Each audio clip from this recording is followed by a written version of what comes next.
going to open up the assignment example.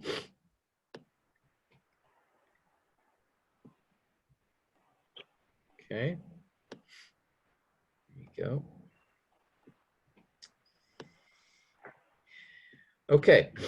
So basically,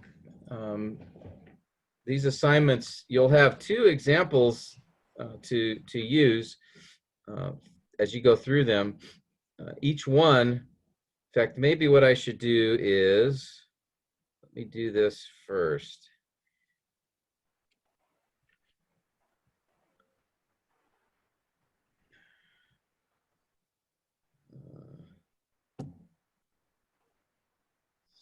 Sorry for the delay here. Let me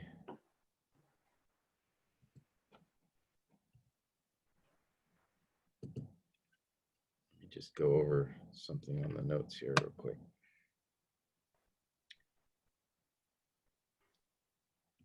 Okay, let me show you this first. All right, this is what I sent to you on Facebook Messenger, and I think I also sent it by email through Canvas. But this is the plan moving forward to get us from Module 3 and focus on poetry, get us through those assignments, and then to Module 4. And as I mentioned, each week we'll just cover one specific assignment and address any questions or issues from that. I'll go over the format just so you can be reminded of what my expectations are as far as that is concerned. And then again, we'll just address any specific questions you might have for your passage, all right? So I would recommend that you spend a little time before our class on Friday mornings to work on your assignment. That way, if there's anything that comes up that you have a question about, you can be able to answer it during the class, and then you'll have a few days to get everything completed and turned in. And basically, there are 6 assignments that you're going to turn in for your psalm passage and then the sermon. These 6 assignments are highlighted here, and they cover the exact process that we spent so much time on the last few months together. And so what you can do is on YouTube, I have a YouTube channel. I think some of you have accessed that. I have all of the assignments or all the lessons, the sessions that we had together recorded. So they're all there. I think I might have missed the first session, but other than that, all the sessions are recorded there. And then each week I've sent you the handout of the notes from that session. So if you have any question as you're working through an assignment, you can go back to, there's a few things that you can use. All right. One is you can go back to the syllabus, the class notes, the teacher's manual that's online on Canvas. And that has a lot of discussion, or you can go back to our sessions that we had, and each week I'll let you know which sessions the assignment is connected to. So for this week, sessions 1 and 2 covered what we're doing for assignment number 1. So you can go back and either look at the video, or if you have the handouts for each of those sessions in your files, you can review those as well. All right, so there's a lot of resources for you to use to complete each of these assignments. All right, so with that, let me just point out a few things as far as the schedule for the next several weeks and even a couple months, and then we'll dive into assignment number 1. All right, so I just want to make sure everybody's clear on this, and then if you have any questions about the schedule, we can discuss those before we get to the assignment. So notice assignment number 1, the setting and structure analysis of your psalm passage. That's what we're going to talk about this morning, and that's what we'll be due on Monday. And then the second assignment is the parallelism analysis, and we'll talk about that. And notice that's going to be in 2 weeks. I have something that I need to do next week, and I'll be traveling on the road on Thursday night, my Thursday night, so I won't be available next week. So actually, you're going to have 2 weeks for assignment number 2, and then after that, it'll be 1 assignment every week. So notice there are 2 dates here. the first date is when we'll be meeting together. That's the Friday morning when we have our Zoom meeting, and we'll talk about that assignment. The second date under the assignment due, that's the date that you need to upload it onto Canvas for me so I can grade it. So I gave you basically the weekend, on a Monday to turn it in. So after you're done with your responsibilities Sunday, if you could, you can spend time on Monday to turn that in, that would be great. All right. And we'll just do that for each assignment. And like I said, the first one is due this coming Monday. The second assignment is due 2 weeks. All right. And then after that, it'll be each week following.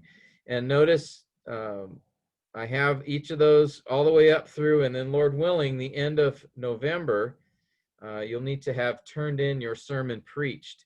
Now, for that, you can record yourself preaching that particular passage for your Sunday service, or on Zoom or live streaming for your Sunday service, or you can just do a separate recording of it just for the class. All right, you're welcome to turn in either way. You can do it for a sermon for your congregation or Bible study, or you can just record it separately for me.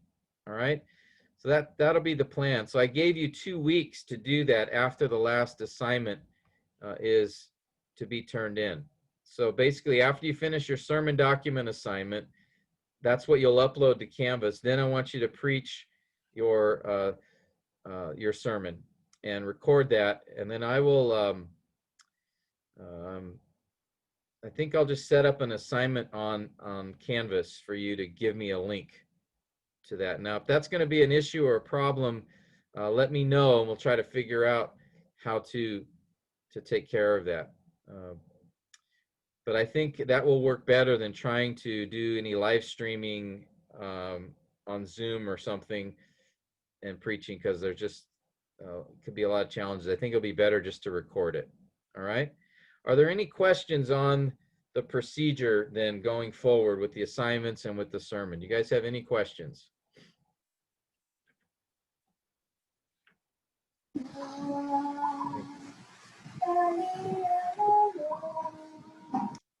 Okay, so all right. That's clear enough?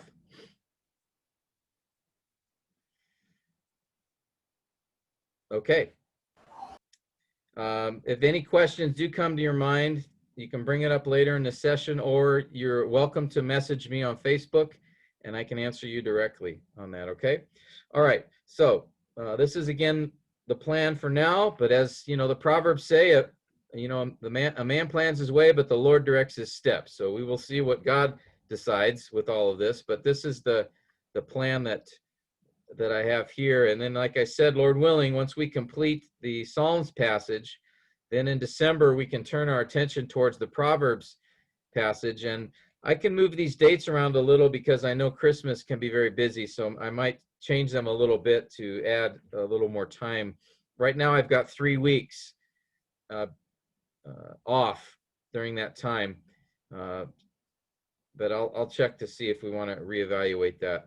But my desire is to try to get everything finished by early February if we can, so that Lord willing, we could have our module together on module 4 at that point, but we'll see how it goes. Okay. All right. Well, let's look at assignment number 1. And what I'd like to do is I will first just go over the assignment in terms of the format, just do a very brief review on each of the steps for the assignment, and then I will open it up for any of you who might have a question either about the assignment in general, or if you have a question about your passage, we'll look it up together and address that particular question, okay? All right, well, I've pulled up the assignment again, and what I thought we'd do first is let's just read the psalm together. We haven't really done that in a while since we spent a lot of time on the exposition side of things. Let's read through the psalm together. Again, I'll do 3 verses each. I'll ask a few of you guys to read, and then we will go through the steps for this assignment. So we'll start with Brother Solito. If you could read verses 1 through 3. And then Ruel, if you could read verses 4 to 6. And then Ken, if you could read 7 through 9, that would be great. Okay. Okay, ready to go. The Lord reigns. Let the peoples tremble. He is enthroned above the cherubim. Let the earth shake. The Lord is great in Zion, and he is exalted above all the peoples. Let them praise your great and awesome name. Holy is he. Verse 4, the strength of the king loves justice. You have established equity. You have executed justice and righteousness in Jacob. Exalt the Lord our God and worship at his footstool. Holy is he. Moses and Aaron were among his priests, and Samuel was among those who called on his name. They called upon the Lord, and he answered them. He Verse spoke to 7. them in the He spoke to them in the pillar of cloud. They kept his testimonies and the statute that he gave them. O Lord our God, you answered them. You are a forgiving God to them and yet an avenger of their evil deeds. Exalt the Lord our God and worship at his holy hill, for holy is the Lord our God. All right, thank you. Okay, so that's the psalm we're focusing our attention on and that we've been focusing on. Hopefully it's familiar to everybody. We spent quite a bit of time on it together. Now the steps for the first part of the process, since we are looking at a specific psalm, we aren't going to be studying the whole book of Psalms and the background of the whole book, because that book of Psalms is really a collection of individual psalms. And so for the Psalms, we don't have the first step of doing the background context of the whole book because it's a unique book in the Bible. Each psalm has its own context. And so that's what this first assignment is meant to uncover or identify, is the context, the background context of the particular psalm. And so there are essentially three basic steps for this part, the setting and structure analysis. The first step is the reading, the observations. The second one is to identify the setting. That's the background context of the psalm. And then the third is to identify what kind of psalm is it and what is its structure. All right, so these are the three specific goals or steps that we want to accomplish in this analysis. All right, and if you'll remember, these page numbers here that I note are reference to, I'll just highlight them.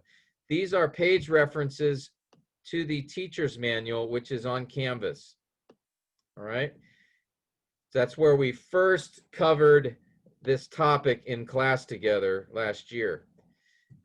But also, I noted in here that you can go to sessions 1 or 2 in our workshop, the Cebu workshop, and there's a playlist on my YouTube page, and you can go back, and if you look through sessions 1 and 2, it covers all the details of these steps for this assignment. All right, so that's the basic overview for that. So let's look at then the format. So this is the format I want you to follow for this particular assignment. And this is what I have, and I'll be using Psalm 99 as the example and what I did for this psalm, for this assignment. All right, so the particulars are here. And that first step is to read through the poem several times and then make observations. And so what I have here is, on the first part, is I just want you to note how many times you've read through the psalm, and I want you to use different translations. As we discussed early on in sessions 1 and 2, looking at different translations will help you not only see how each of the translations treat this psalm, but also it will keep you engaged, because after you read something over and over, it's easy for our mind to sort of go into autopilot, like the Teslas, just autopilot mode, and so they sit back and let the car drive. But for Bible study, we don't want to go into autopilot. We want to stay engaged. So if you read it in another translation, that can also keep your interest. And you might notice something in that translation that you didn't notice in the others. And you're welcome to use a Cebuano translation if you would like for that reading, all right? It's not just English, but feel free to use other translations. I use the four most common and I think best English translations when I did my study. And I actually read the Psalm more than 14 times, but this is what I kept track of. I actually ended up memorizing the Psalm. Just that's something I try to do early on, so it helped me get more familiar with it. Okay, so that's the reading part. Is I just want you to note how many times you read it and what translations that you looked at. All right, you don't have to use 4 translations if you don't want to. That's okay. At least try to do 3, and at least read them once in each, but read them a number of times in at least one of those translations. Okay, so this 14 is not a minimum requirement. That's just what I did. But really, by the time you should read through it quite a few times. It's a short, most of your passages are short. They're 6 to 10 verses, so you should be able to read them through a number of times, okay? And then what you want to do is, as you're reading through those number of times, just take notes of things that stick out to you. All right, now here I just have 3, 6, 9, 12, 15. I have about 20 observations here. Normally I have 30 or 40 observations that I will make on a particular text, but here I just put these down as a point of reference. All right. What, Now, Pastor Tim, yes, what's sir. the minimum observation items? My How many? opinion, I would say at least try to make 15 if you can. 15. Yeah. Okay. I'll put that down. Yeah. All right. That's just I think that'll be enough to really capture the idea. Here is you're just wanting to get familiar with the passage. All right, you're not answering questions or you're not doing exegesis yet. You're just looking at the text, and as if you notice some of these observations, some of them are questions, things that I didn't understand at this point. Some of them are repetition that I've noticed.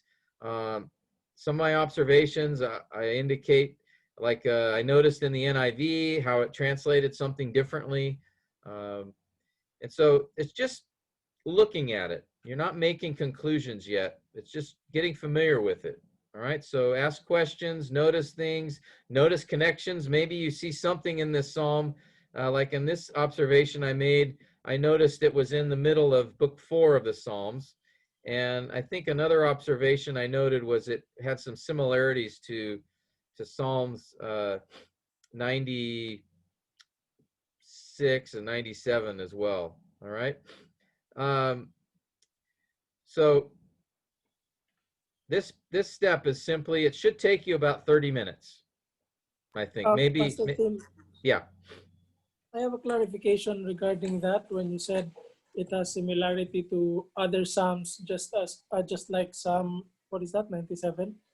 I think, yeah, 96, 97, 95. Yeah. Will that still be included in our observation of the Psalm itself, or will that come later on? Because, yeah, what if you're not familiar with those other Psalms? That's okay.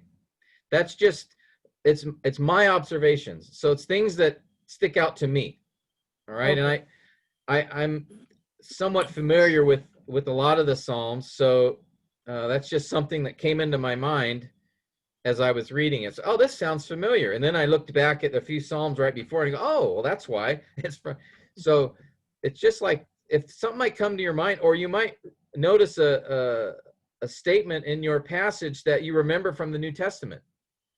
You know, I think I remember Jesus quoting from this psalm, and you're welcome to go look it up and then just note that in your observations. This is kind of just open to anything that you see or anything that comes to your mind. There's no like right answer here at this point. You're not doing exegesis. You're introducing yourself to the passage, and you know, for different people, different things come to their mind. And I usually actually will make observations over the course of a couple days.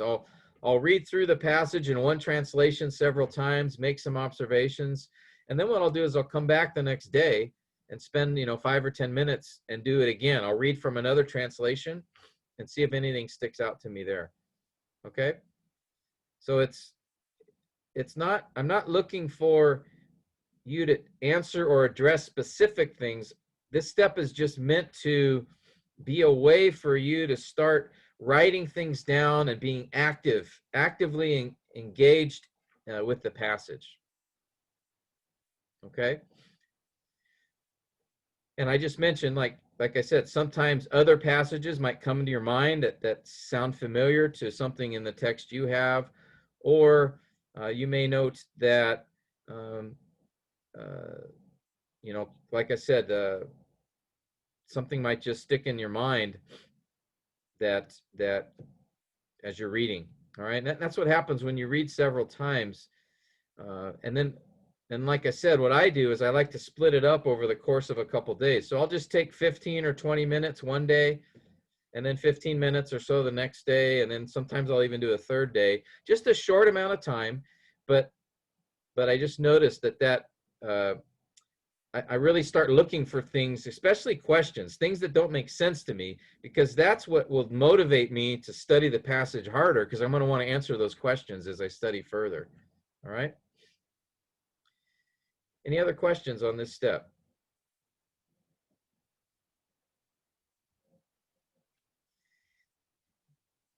Pastor Ramil, I see your question about the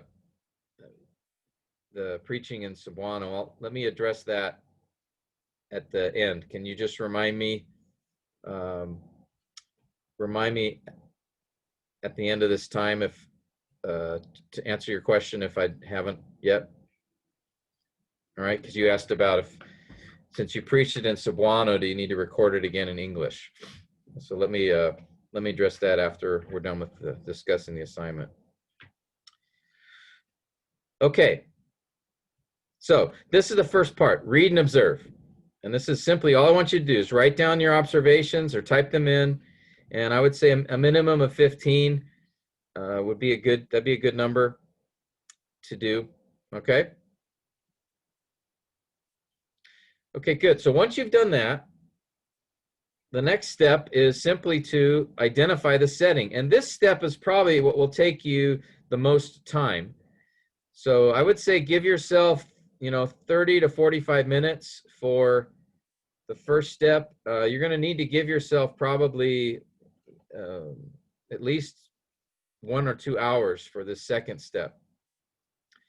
And because this is the step where you dig into the background context of the psalm. So here now you're trying to identify who wrote it, to whom did he write it, what situation prompted it, is there any places mentioned? So for example, and then this is how I would like you to follow. I would like you to follow this format. First note, is there any title to the psalm? Now for our psalm, Psalm 99, there was no title, no superscription. So there was nothing to say here, but your psalm might have a title. If so, what is the title and what does it tell us? Sometimes the title will give the author. Other times it will give the occasion, what was happening. Sometimes it'll tell us what kind of a psalm it is, a psalm of praise or thanksgiving. So just note what is in the title, all right? And then identify the author if you can. Now in this psalm, Psalm 99, the author wasn't stated, but we do know something about the author as seen in his tone. In Psalm 99, the tone was one of praise, of exaltation, of exhortation. So just note that. If you know who the author is, let's say you have a psalm and it says the Psalm of David. I mean, obviously note David is the author, but don't just say David is the author. What is his tone in the psalm? And even just what do we know about David or the psalmist that might be helpful for this particular psalm? So just give a couple of sentences that give some background to the author if you know the author. If you don't know the author, then you can simply just identify some things you notice about him, about his style, about his tone, something like that. And then the recipients. To whom is the psalm originally written? Obviously, ultimately, it's written for the people of God for all time, but we want to know who the initial audience seems to be. And so in Psalm 99, we notice the reference to Moses, Aaron, and Samuel, who were famous Israelites, and then also the many references to the temple and temple worship in the psalm. We could identify the original audience as the people of Israel here. Now, in some cases, your psalm might be focused on a particular person or group of people, or if it's in a particular time period, it might be the people of Israel or the people of Judah. So just pay attention to that. Or the recipient of the psalm might be God, because you might have a psalm that's simply a prayer.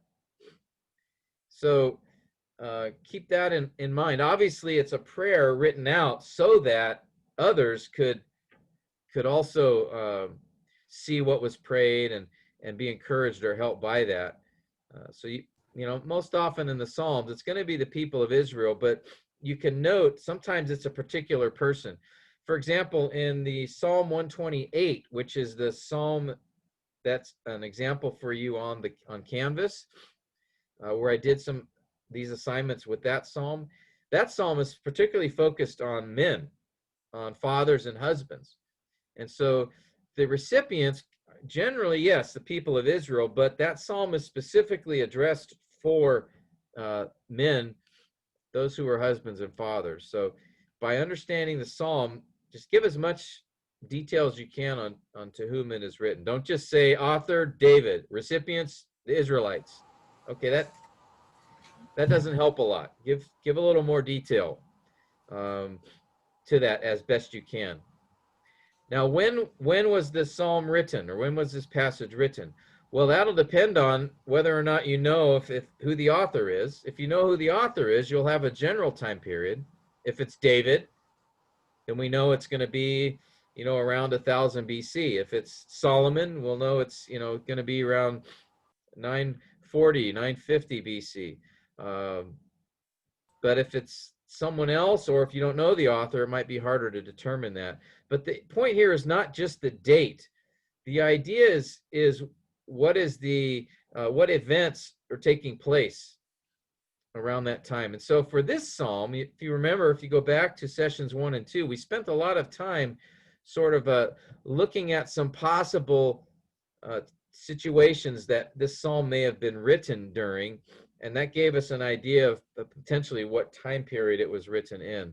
I won't go through all of this since we did that in class before, but again, for this, when written, I'm not just looking for a date, all right?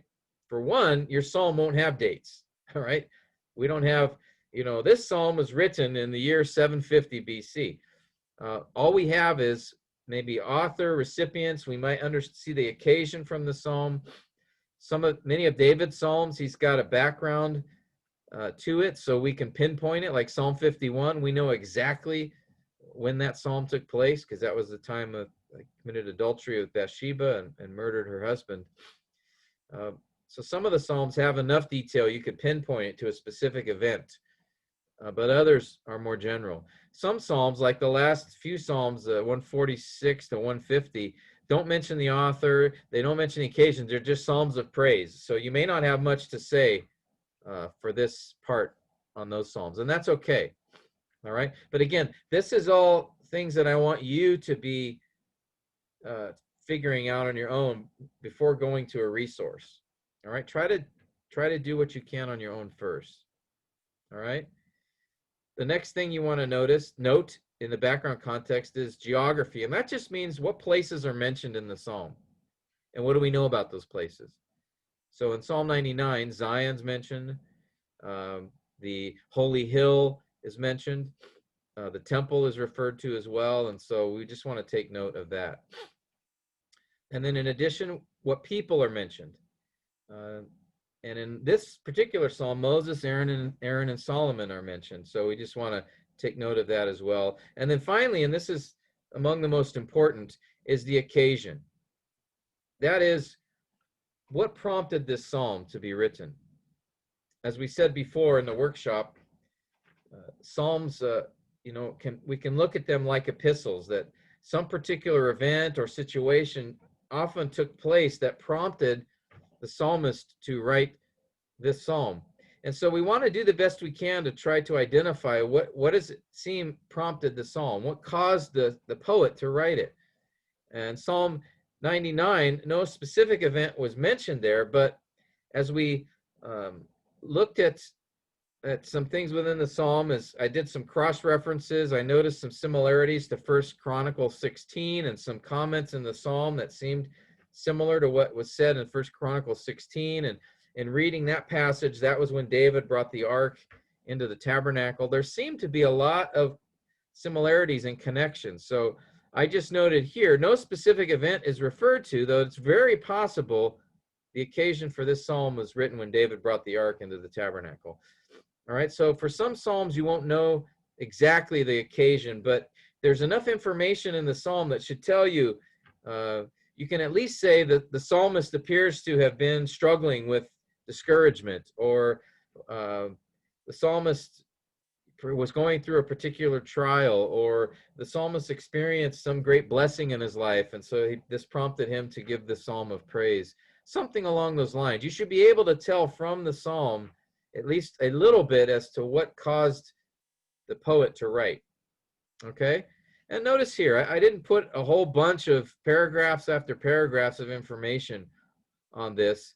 If you look at this whole section, it's probably about a page. If you want to write more, then do as much detail as you want. But you should at least be able to come up with about a page or a page and a half of information for this step, this background context. Okay? And again, just follow the format that I got here. Note the title, then the author, recipients, when was it written, the geography, the people mentioned, and then what was the occasion, what prompted the writing of this psalm. Okay? Any questions you guys have? Or So do you- Tim, Yes. this procedure, recipient, author, in Psalm 119, it's 176 Psalm. So we read it so that we can see we read the whole Psalm so that we can see the geography, the people mentioned, or even the occasion. If we, in our assigned verses, we cannot see also these things. Yeah, for Psalm 119, you will have to read through the whole psalm. Now, you know, you don't have to read through it 20 times, but I read through it a few times, and just as you read through it one time, just looking for things which seem to tell you the circumstance of the psalmist. He mentions a number of verses there of what was happening to him. Okay, so just read through one time, looking for that. Or what situation does the psalmist seem to be in? And then read through it a second time, looking for like geography, what places are mentioned. And then read through it a third time, looking for people. All right, so if you read through it 4 or 5 times, just focus on one particular aspect each time you read through it. Okay? But Psalm 119, definitely there is a very clear reason he wrote the psalm, and it doesn't mention like a one specific thing. It mentions several things actually that contributed to why he wrote it. All right, so yeah, for that psalm you will have a little bit more reading to do. For now, when you do your observations though, you can just focus on your 8 verses for the observation part. You don't have to do the whole psalm. You can if you want. But for the background context, you will need to read the whole psalm a few times. Okay, good. Any other questions on this step or on your specific passage for this step?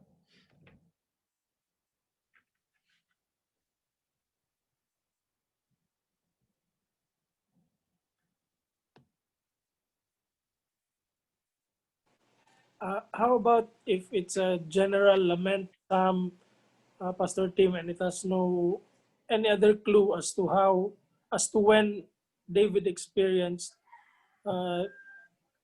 lamented the psalm? What's your passage? Psalm 13.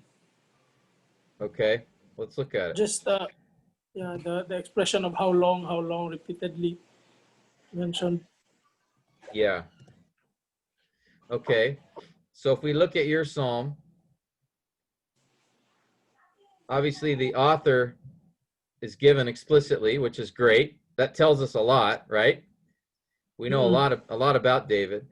And then yeah, he doesn't say specifically, oh, in the day when Saul was persecuting me, but he does clearly what's his mental state, his emotional condition in this psalm. Very helpless. Helpless. Yeah. What else? And somewhat he's on the brink of giving up, something like that, because he said how long he's been waiting for the Lord to rescue him or do something about his situation. Yes. But it seems that the Lord is not showing any signs of help or aid. Yeah, and notice a couple things. One, he's very despairing because look what he says, lest I sleep the sleep of death. Right? Mhm. Yeah. He sounds like he's at the point where he's just ready to give up and die. So very despairing. So one thing we know is the occasion, whatever it is brought this David to a low point of despair and depression, even to the point of possibly wanting to die or feeling like he wants to die.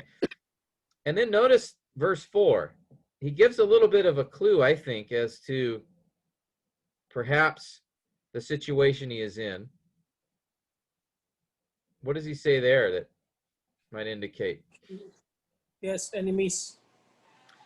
Yeah, and this could be a specific battle. It could be, one of the times he was on the run from Saul. It could be when his son, formed a coup and he was fearing death from his son.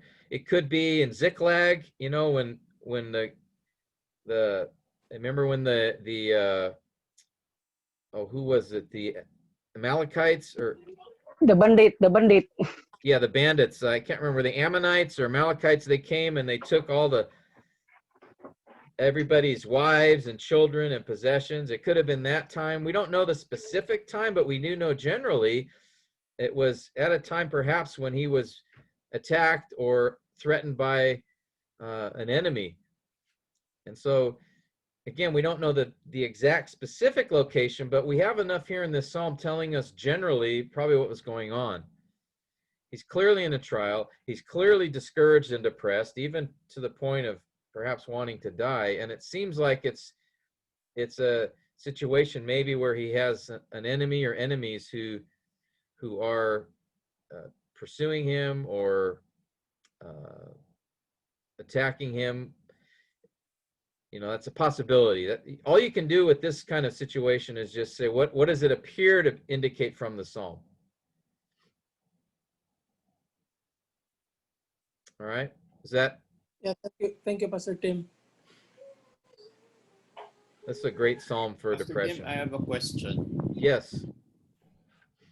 Like with regard to figuring out the type of the psalm, if it's not identified under those types of psalms, so we have to figure it out what kind of psalm it is.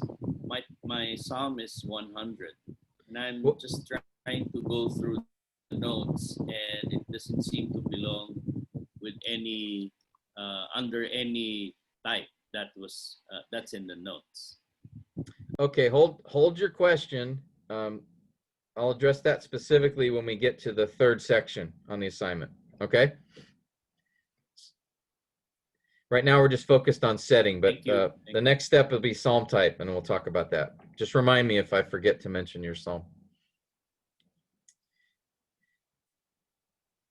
Any other questions on the setting?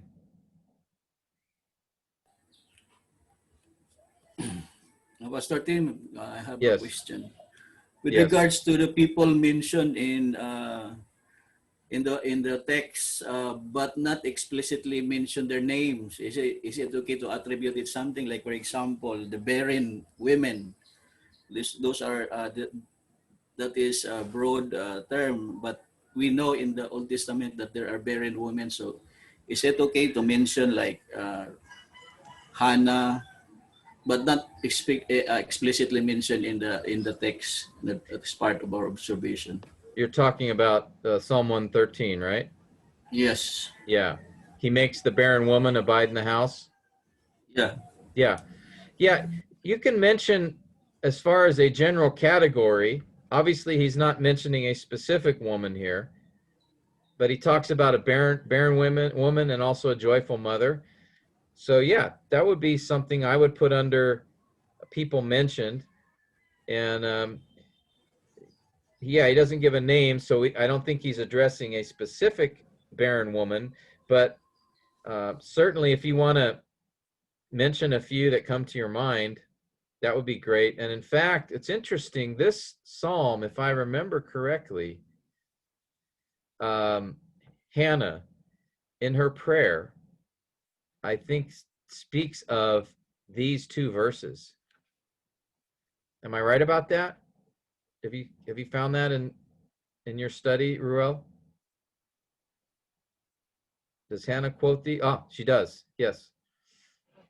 So it's very interesting, this psalm, that there's a statement here that Hannah made, and then right after that statement, verse 9, he makes the barren woman abide in the house as a joyful mother of children. It makes you wonder if in the mind of the psalmist here, we don't know who it was specifically, if he did have Hannah in his mind when he wrote this. So I think that would be a very good thing to include in the section on who people that are mentioned. All right, because of that Master connection. Tim, could it Yeah, be Hannah also, the author of that it's psalm? possible. Yeah, it's possible. Yeah. Yeah, we don't know for sure, but I think some, if I remember correctly, some Hebrew scholars mentions make a case for her as the author, which I would not immediately reject that. It's very possible. There are passages where women were either behind the author, or like in the case of Proverbs 31, King Lemuel's mother essentially recited that to him. And so even though Lemuel, which could have been Solomon, wrote it, it actually came from a woman. Mary's Magnificat, right? Or Elizabeth. Those were clearly under the inspiration of the Spirit. And even though Luke is the one who recorded their words, they actually were women who spoke those. So there are some examples of women involved in the process of bringing scripture. So it's a possibility that Hannah is the author of this psalm. I don't know what, we'll find out what Ruel thinks from his study, but at a minimum, I think this psalm, you would have to mention her because of that connection with what's said in verses 7 and 8, and then the reference to the barren woman. It's a very interesting connection. Thank you, Pastor Tim. Any other questions on this particular step, the background context for your psalm or for in general?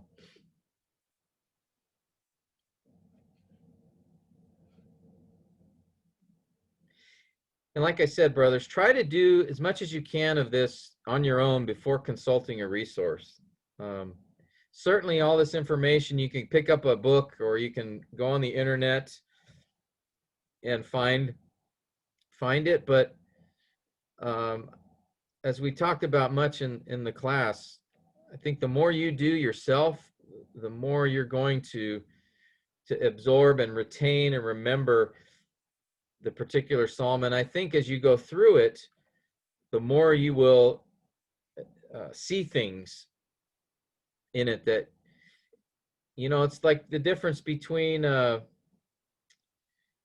someone can explain to you how to cook, right? We'll use Pastor Rex here to, someone can show you a recipe and say, okay, here's the recipe for, for making this, special lechon, and so they can give you the recipe, but you really don't know how to do it, and you won't appreciate it until you do it yourself and actually try to follow the recipe. Or as you do the recipe, you might come up with ways to improve it as you get more experience.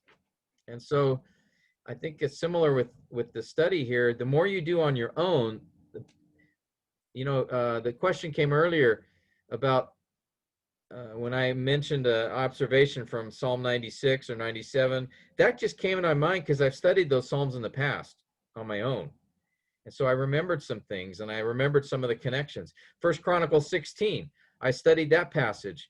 So that came to my mind when I was studying Psalm 99. All right? Because I had put some of my own effort into studying First Chronicles 16 before, and I remembered some of that. So the more you do on your own, the more effective you'll be at grasping what's going on in these passages, all right? So I'm not saying you cannot use other resources, but what I am saying is the more you rely on the resource, the less you're going to appreciate or absorb from the psalm. Okay? All right, any other questions about your passage on this particular step?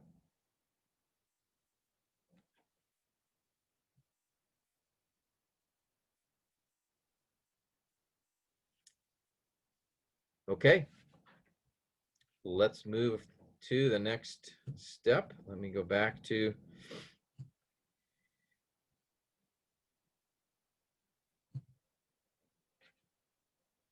all right, so just again, please follow this format. And if you want to, just copy this file and then write your information over it, that would be fine. You can follow the exact format that way. So the third and final step really is kind of divided into two parts, but it's once you've done the reading and observations, and then once you've done the background context for your psalm, then the third and last step is to identify the type of psalm it is, and then its structure. Now, to identify the type of psalm, go back in the notes. There were a number of, let's see if I have it open here. On the teacher's manual,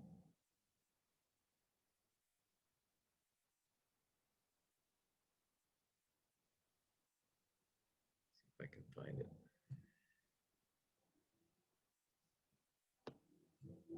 Page 25. Is it page 25? Trying to find the file here. There it is.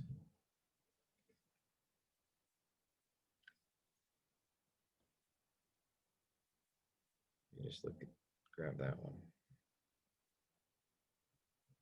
Okay. So here is the particular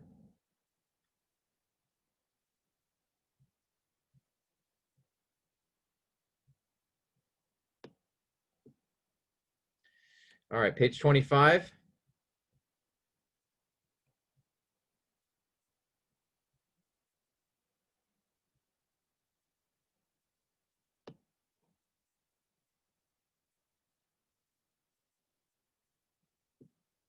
All right.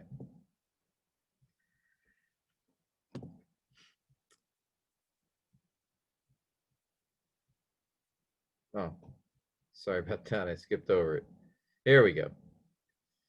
Okay, so yeah, if you go back to the teacher's manual, there's a whole list of them. I also discussed them in session 2, and we did a quick review.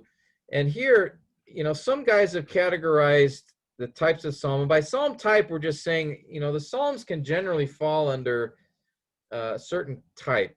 There are the lament psalms, as was mentioned, as Kenneth mentioned earlier. There are praise psalms. There are a particular kind of lament psalm called the imprecatory psalm. And if we go through the list, there's a group of psalms called the Songs of Ascents that were a specific group, 120 to 134, that were sung by the people of Israel as they ascended into Jerusalem. Wisdom psalms, enthronement psalms, royal psalms. Now, if you go to like introductions on psalms, some guys have like 30 or 40 different types, all right? Other guys just have 3. So it's kind of a subjective thing where people who've studied the Psalms have kind of come up with these categories. What I included was just sort of the most common ones that are here. So for your psalm, Will, Psalm 100, that psalm, it says explicitly it's a psalm of thanksgiving, right? At the beginning. So that would generally fall under either a psalm of praise. Praise. I think that would be the category. Some people have a specific group of psalms called Psalms of Thanksgiving, where the praise seems particularly focused on some form of gratitude or thankfulness, and so they set up a separate category called Thanksgiving Psalms. I would just call it a praise psalm because it is a declaration of thanksgiving, but it's a call to really give God praise, right? Enter with thanksgiving, enter his courts with praise. So there's a thankful heart which prompts an attitude or a call to worship and praise. So that's why I would categorize it as a praise psalm. But if you want to mention specifically its focus is on thanksgiving, that's fine, because there is a category by some scholars called Psalms of Thanksgiving. Okay? But guys, try to figure out or find from the categories that I've given you in the notes, just see if you can make, if it fits best with one of those, all right? So for Psalm 99, okay, does that help, Will? Yes, very much. Thank you. Okay. For Psalm 99, this falls under the category of an enthronement psalm because its focus, the enthronement psalms given here, focus on the idea of Yahweh as the sovereign king. Yahweh reigns. The Lord reigns is a common refrain within those psalms. So I noted it as an enthronement psalm. Let me see if Psalm 100, by the way, if I put it up here under this. No, I didn't. Okay. All right. So that's in your notes. You can find the types of psalms, or like I said, you can refer back to session 2. We did talk about psalm types there as well. Okay. So for Psalm 99, I just note the type of psalm, and then I noted a few features that is why I saw this particular psalm as an enthronement psalm. So that's what you'll want to do. Don't just put, your type of psalm, lament. Okay, well that's good. That is the type, but I also want you to include why do you think it's a lament? Or why do you think it's a psalm of praise? Or why do you think it's a song of ascent? All right, so put your reasons as well. And for me, I just said the features which show Psalm 99 to be an enthronement psalm, and then I noted what those features are. Okay, so just do that. If there should be at least one or two things within the psalm that indicate what kind it is. So just note that. All right. Now the reason we do this is it just sort of, because if we understand the psalm falls into a certain category, that can help give us insight into what the psalmist is doing. So if you have a psalm of lament, laments follow a typical pattern. They typically have the lament at the beginning, the circumstance of the lament in the middle, and then the solution to the lament at the end. There, Kenneth, I just gave you your outline for Psalm 13. So basically, that's how laments often are constructed. So each of the Psalms, often there'll be a similar structure depending on what type of psalm it is. They typically follow similar pattern. If you have a psalm of praise, you're going to see the word praise mentioned several times, most likely within the psalm. In fact, I think Psalm 113, right? It's a psalm of praise. It begins and ends with the statement of praise to the Lord, right? It includes an inclusio there in that Psalm 113. The first line of the psalm is praise the Lord, praise, O servants of the Lord, praise the name of the Lord, and then it ends with praise the Lord. So that's clearly a psalm of praise.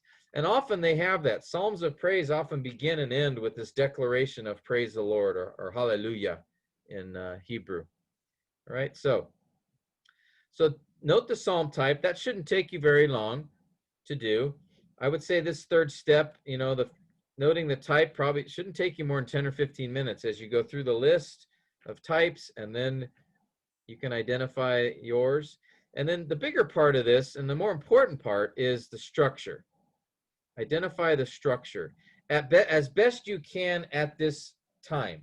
Obviously, you're just becoming familiar with the psalm, so I'm not expecting you to be able to come up with its outline and everything right away, but what I want you to do is start thinking about its structure and how did the psalmist organize it. And we remember that psalms are structured and organized by stanzas, just like epistles are organized by paragraphs, that each paragraph is a particular thought, and the flow of thought is all of those paragraphs connected together.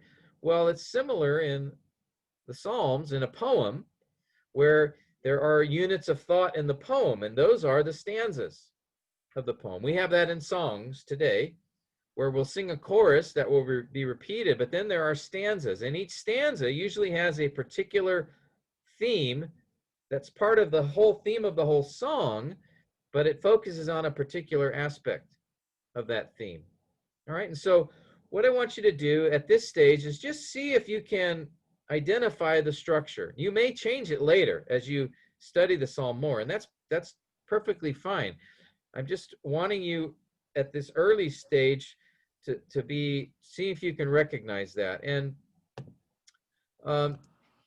notice here, the first part of that, and again, just follow this format, guys, is on the structure, is first check the different translations. And I recommend you at least check these 4 English translations: New American Standard, ESV, New King James, and NIV. And if you don't remember how to figure out the stanzas in those translations, go back into the notes. You can check on the syllabus.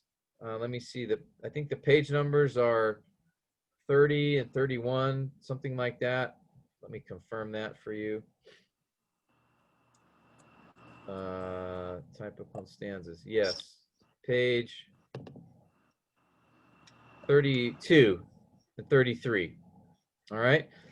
And then also look back to session 2, and we talked about this in detail. And there are certain, like either the translation will put a space or will bold the verse of the beginning of each stanza. And so they'll identify those stanzas that way. And then I just want you to take a look and see. Now, what might happen, as happened in Psalm 99, is each of the translations gave a different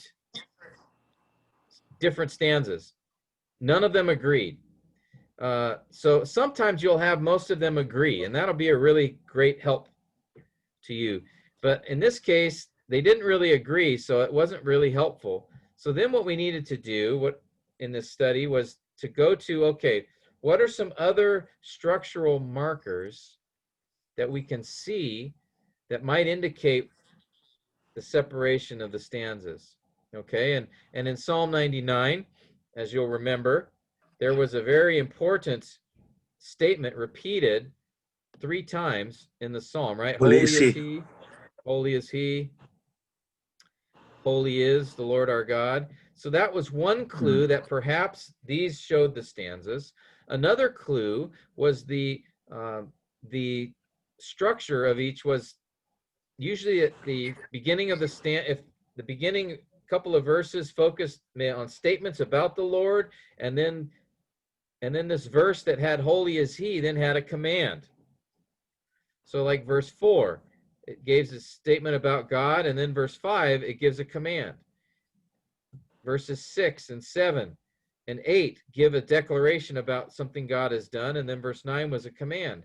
So that seemed to show that perhaps these are 3 stanzas. And then a third thing that we saw from that is the change in theme or focus in each stanza. The first stanza focused on God's greatness, the second on his justice, and the third focused on his mercy. And so based on that study of those various features, we were able to determine that it looks like Psalm 99 could be divided into 3 stanzas. Now, there were some, you could make a case for 2 stanzas, and I put in the information there, which could indicate 2 stanzas, but then I said 3 seem more likely based upon, again, the refrain, holy is he, the grammatical pattern, and the change in subject, all right? And so again, this is just an initial analysis.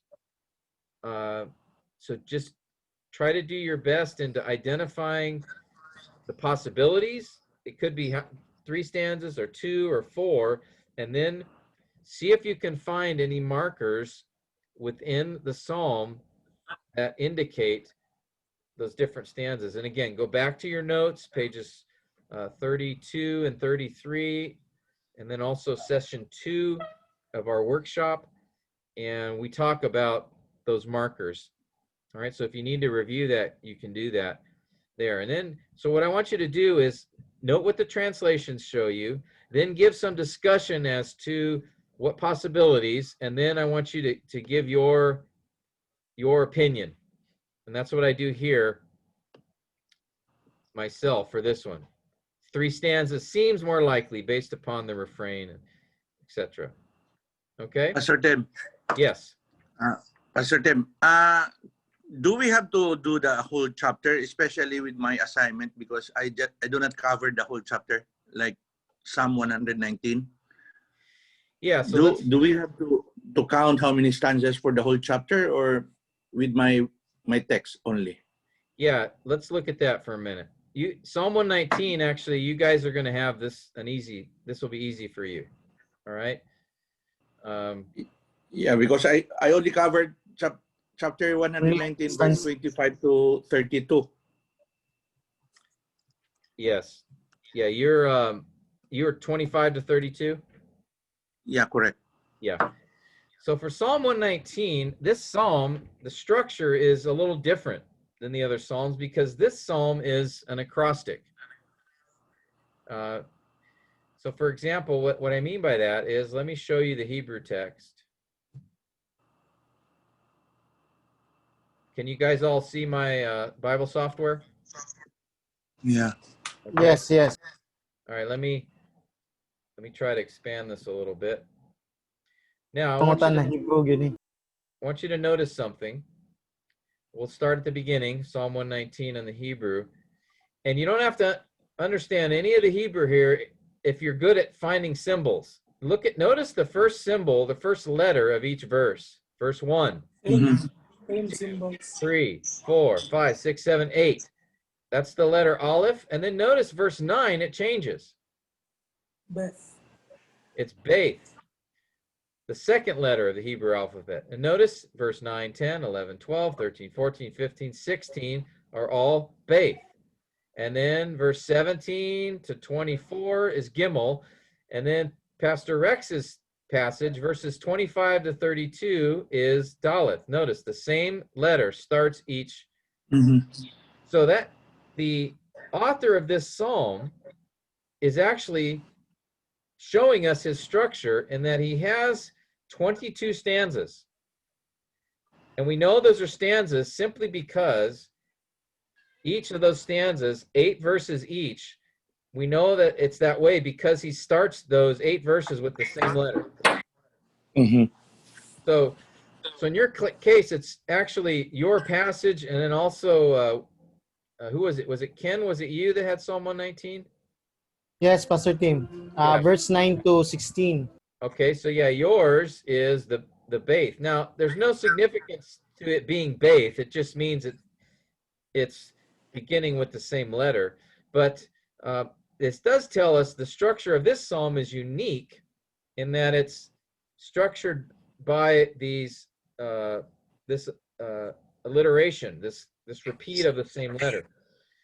So in your cases, guys, for Psalm 119, you don't really have structure within that those verses you have, because that does form one stanza. So see that as one stanza with a particular focus. Okay. So in our case, Pastor Tim, we do have only one stanza for our text. Yeah. So you have Okay. this part's easy for you. Now, So yeah. now in that stanza, you might notice that, you know, verses 25 to 28 seem to focus on one thing, and verses 29 to 32 on something else. I'm just throwing those numbers out. So look within the stanza. There might be like some substructure there. Okay. So, but that's not the case in every one. In fact, Ken, I think your passage is there's not really any substructure there. So it's basically one stanza. So yeah, Yes, Pastor Tim, and in our Psalm 190, only 1 point. Yeah. Or No, one stanza. We can do we can do sub points. Yeah. We want to. Yeah, you'll have sort of 1 point, but then yours will be a little more topical in the sense of there's some subpoints within your stanzas. So yours will be a little different than the other psalms. So Pastor Tim, how do we do the structure here? We just state that it's just one stanza, or?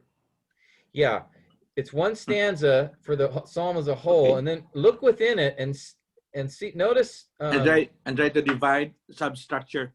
see if you see any Okay. substructure. Yeah, Okay. notice here, verse 25, my soul.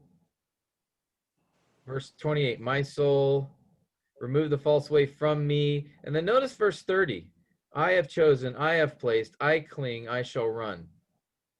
Yeah, different. That may be something to consider. Okay. Pareha rin Yeah. tag kuan Rex. Huh?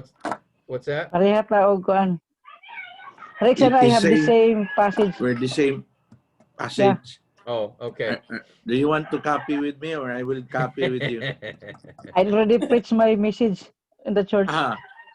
That's The better. hope of the hope of the afflicted soul. Very good, huh? All right. Very good. Practice daan, ma-practice daan. Why the scholar has easy passage. Sana all. Not easy passage, very hard. Well, and for Psalm 119, you have to do a lot more work for the background context because you have the whole psalm. So Yeah, especially this psalm has no author. No specific author. it has an author. We just aren't sure who it is, but Yeah, not the specific. But we do know a lot about the author from reading the psalm. We know what situation he's in. We know his emotional state. Yeah, it's emotion. So, so you guys in Psalm 119, you're going to have a lot more work on the background context and not as much on the structure. The other guys are going to have more work on the structure because that don't have that psalm.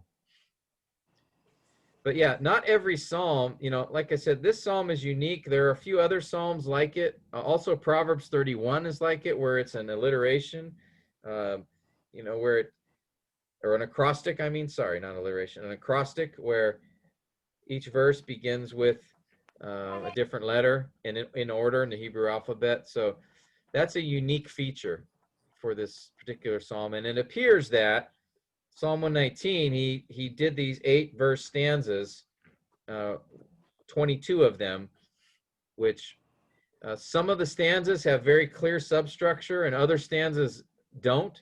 So you'll just have to look at your stanza and see, like I said, in this stanza that Pastor Rex has and Pastor Sandy, it looks like, you know, maybe those last few verses, there's a shift in the grammar. So maybe that that's a little substructure you could consider. Yeah, there's a shape, the emotion of the author there when you look verse 30, 31, and 32, because he Yeah. said, I have, I cling, and I shall.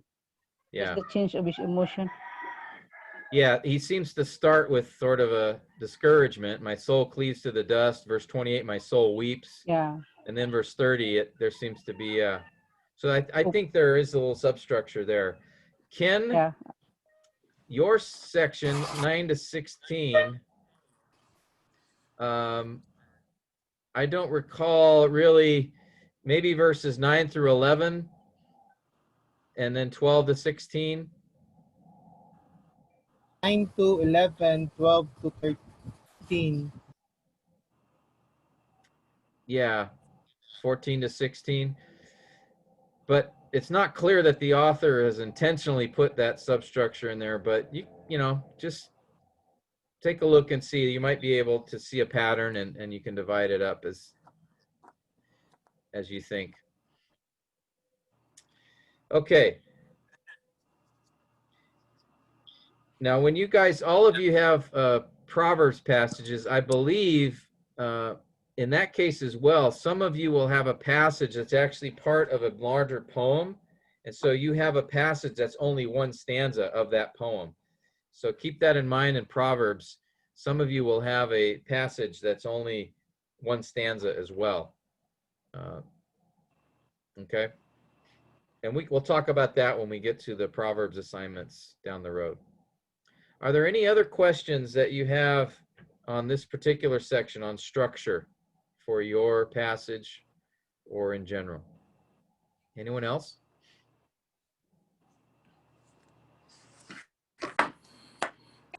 At this point, Pastor Tim, there's no need to use outside resources yet, right? No, no need to. Do what you can yourself. Now, if you do give in to the temptation and use outside resource, you know, do it at the end. Don't use it as a crutch, and then make sure that you give the specific references where you used it. So let's say you were trying to figure out the psalm type and you just, I can't figure this out. And so you give in, you're weak, you're tired, and you decide to look at a resource. You give in to the temptation. And it tells you, oh, this is a psalm of lament.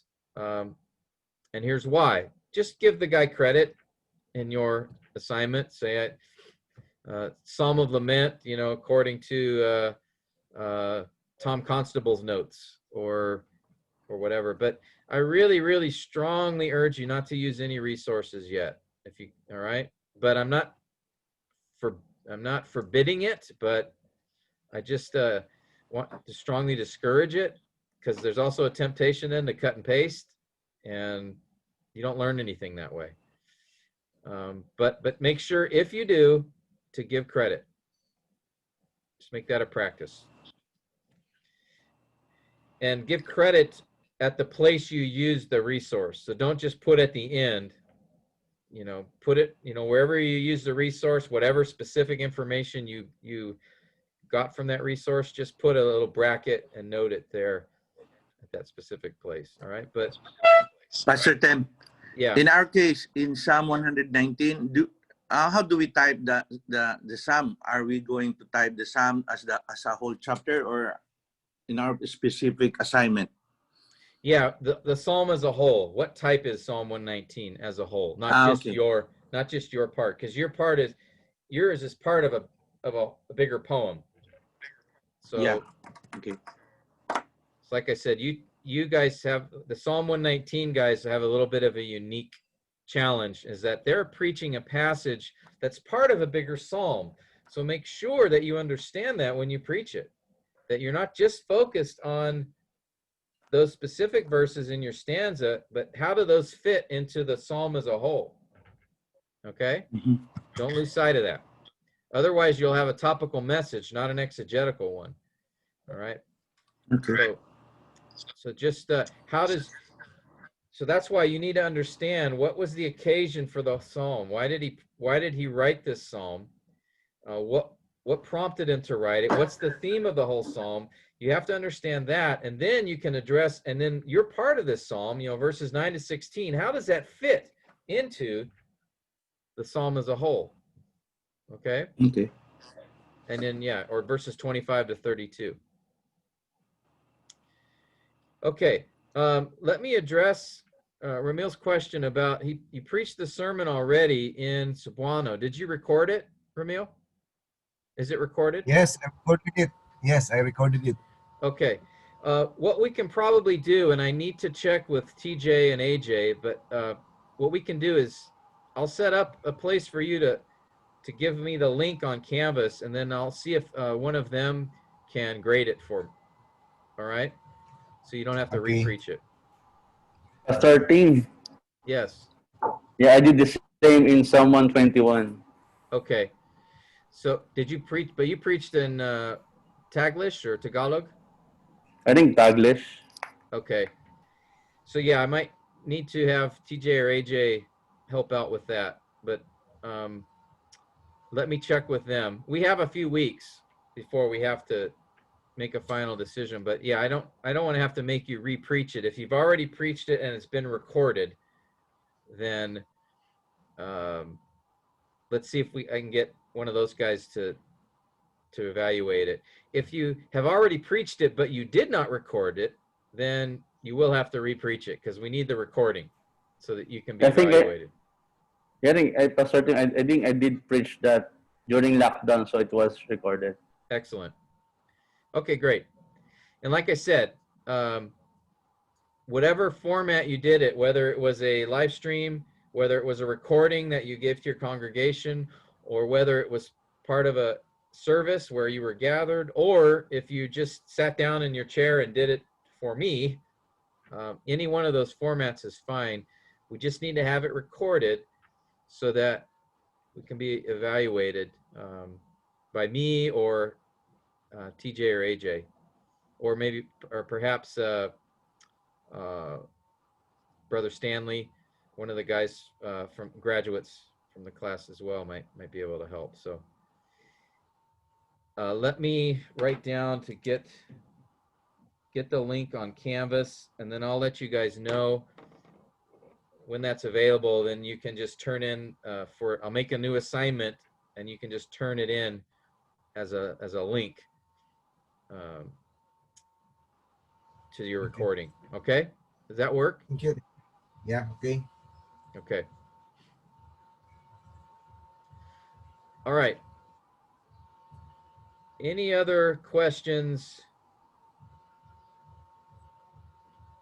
at all, either with assignment 1 or Sir Tim, anything?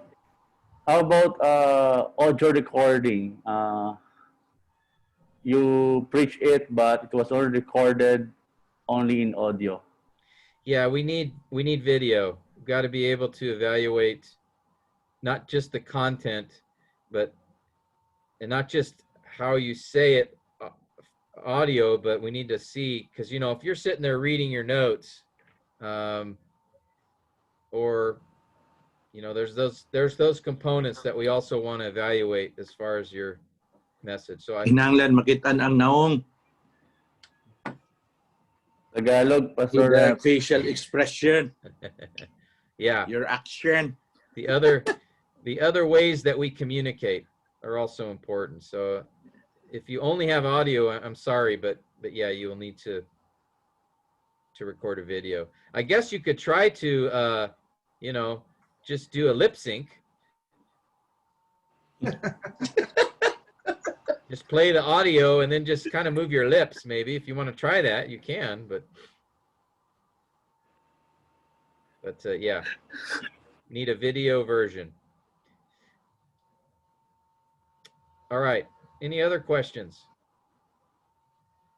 For those who have passed their assignment 1 already, Pastor Tim, can we do some revisions? Most certainly, yeah. And I will reflect that in the grade as well. But yeah, you're welcome to do that. And I would encourage that if if you would like to do that, or if you have more assignments that are due down the road, you may want to give time to those as well. I'll leave that to you, but you're welcome to modify your assignment, to redo it, if you would like. Pastor Tim, thank you. Yes. Pastor And Tim, yes, Sandy. how about live in Zoom, not in recording, the preaching? Yeah, What do you think? we've been trying that, and it's been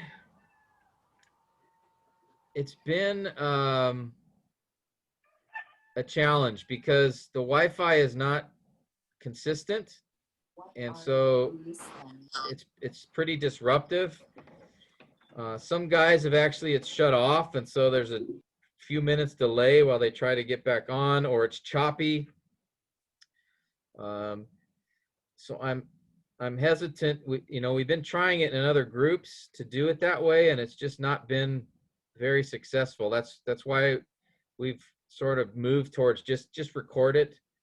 That's not the best. I'd rather do it live for sure. I think that's by far the best, but I think for this one, Lord willing, that we'll be able to move back towards normalcy, in the coming months. So this is just a special situation, I think, when we'll just deal with it that way. Now, if you have problems with recording, if you don't have the equipment or you don't have the capability to send a link, let's talk about that. Contact me on Facebook message or something. We could try to figure Okay. something out. Another option Okay, thank could you. be, if you want to do it live, if there are travel restrictions, if they're lifted for you, maybe we could see if AJ or TJ is available and you could set up a time to meet together and do it with them live. That's another option. Thank you, Dr. Tim. Thank you. Okay. Pastor Sandy prefers with live audience. I know. He's fuego, man. He's on fire. He wants to see people No burn. recording. No recording. No recording. Real Equipment. time live fuego. Yeah, fuego. The preacher. The servant. So the rooster can say amen. Amen. Amen, Rick. Amen.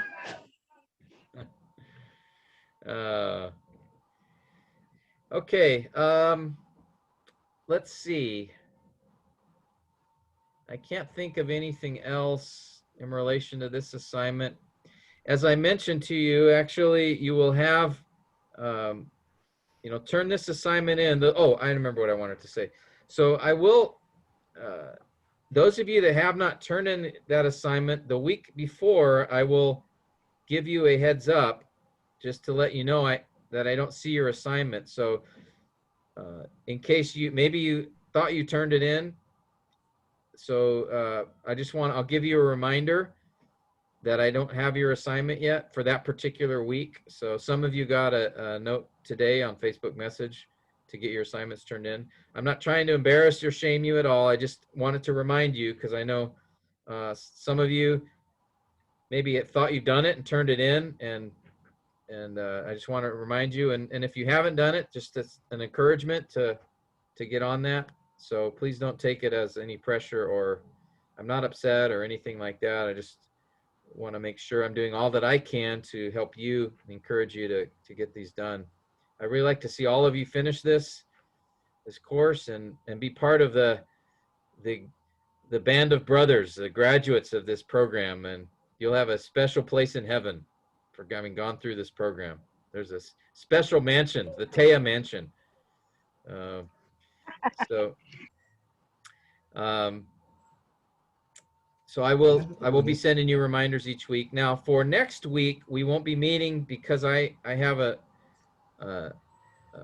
urgent matter I need to attend to regarding something with my family. No health issue, but there's something I need to take care of and be involved at next or next Thursday my time. So you'll get So 2 Pastor weeks. Tim, we for have 2 assignment weeks 2. for this assignment. No, this We have 2 assignment's weeks due for this Monday. assignment. No, this one's due Monday. Sorry. Oh my God. But assignment 2 is due in the 19th, I think. All right. Okay. My signal got cut. So we won't be meeting next Friday, but we will be meeting the Friday following, the 2 weeks from tonight or today. All right. So yeah, this assignment 1 is due Monday, and you could turn it in the end of Monday. That's fine. Okay. Yeah. Thank you, Pastor Okay. Tim. All right. That's all I can think of, guys. I hope we can get these done, and I look forward to being able to have us all be together again at some point. I'm glad we were able to have Zoom to at least connect with each other each week, but it's much better to be fellowship with one another in person. But at least we have this, so that's good, and it's given us more time to go through things, and hopefully the workshops have been helpful to you, and now you'll have some time to get these assignments done, and look forward to your sermons. All right. Any other questions before I ask? I'll ask. Let's see. Eric, you've been kind of quiet. I'm going to ask you to close our time in prayer. But before that, are there any final questions? Pastor Tim, Yes, sir. Monday in your time or Monday in our time? Monday. Because that's gonna be Tuesday in our time. Tuesday. You know. Yeah. Monday is Monday, Brother Rex. Pastor Rex, Monday is I Monday. agree to that Lobo, question. di brother. Let me put it this way. What's it gonna be? If 5 in I your time or in our time? yeah, when I go on Canvas Monday my time, it needs to be there. All right. So Yes. that gives that's you gonna be Tuesday in our time. yeah, but that gives you like Tuesday, in the morning, I think will be I think 12 extra hours. yeah. So Yeah. as Sure. long as it's there when Tuesday. because on Monday I'm gonna grade what's there, so it needs to be there by the time I start grading, which will be Monday my time. So you squeezed another half day out of me. Wow. You're good. That's why his name is the King. The king. Pedrosa. He will owe us a nice meal. He'll owe me a nice Yeah. meal. When you come here someday soon, God willing. God willing. Okay. Pastor Eric, could you close our time in prayer? Yeah.